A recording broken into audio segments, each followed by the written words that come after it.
പട്ടികുരച്ചെന്ന കാരണം പറഞ്ഞ് യുവതിയെ വീട്ടിൽ കയറി മർദ്ദിച്ചതായി പരാതി. വൈക്കം പനമ്പുകാട് മത്സ്യവില്പന തൊഴിലാളിയായ യുവതിയെയാണ് വീട്ടിൽ കയറി മർദ്ദിച്ചത്.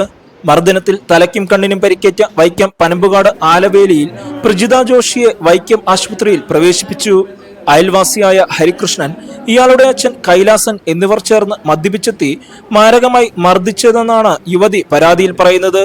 ശനിയാഴ്ച വൈകിട്ട് 2 മണിയോടെയായിരുന്നു സംഭവം. പ്രജിതയുടെ വീട്ടിലെ നായ കുരയ്ക്കുന്ന ശബ്ദം തങ്ങൾക്ക് അരോചകമാണെന്ന് പറഞ്ഞ് പ്രതികൾ മനഃപൂർവ്വം സംഘർഷം സൃഷ്ടിക്കുകയായിരുന്നെന്നും വീടിനുള്ളിൽ നിന്നിരുന്ന പ്രജിതയെ വീടിനുള്ളിൽ കയറി മാരകമായി മർദ്ദിച്ചതായും പറയുന്നു. സംഭവ സമയത്ത് പ്രജിത മാത്രമാണ് വീട്ടിലുണ്ടായിരുന്നത്. തലയ്ക്കും കൈക്കും നടുവിനും ഉൾപ്പെടെ പരിക്കേറ്റ യുവതിയെ പിന്നീട് വൈക്കം താലൂക്ക് ആശുപത്രിയിൽ പ്രവേശിപ്പിച്ചു.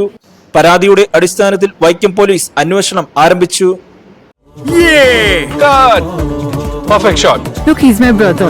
He's a VFX director. Oh, wow. Nice. പുതിയ ഇന്ത്യ പുതിയ കരിയേഴ്സ് തിരഞ്ഞെടുക്കുന്നു. ജോലികൾ തയ്യാറാകുന്നു. ഇന്ന് തന്നെ ജോയിൻ ചെയ്യൂ അരീന ആനിമേഷൻ. റിക്രൂട്ടേഴ്സ് ചോയ്സ്, ഇൻഡസ്ട്രിയുടെ വോയിസ്.